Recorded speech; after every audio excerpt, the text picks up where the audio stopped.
Hello, let me show you how to grade your student in less than 2 minutes. Now specify your criteria like this and then enter this formula equals to lookup.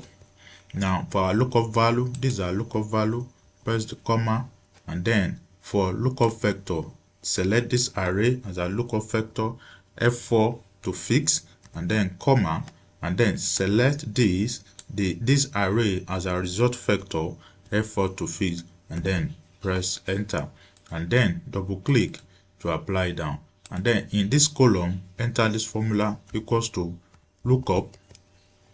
These are lookup value, and then for our lookup vector, select this array as a lookup vector, press the F4 to fix, press comma, and then for our result vector, select this and then fix it with the F4 and press enter, and then double click to apply down.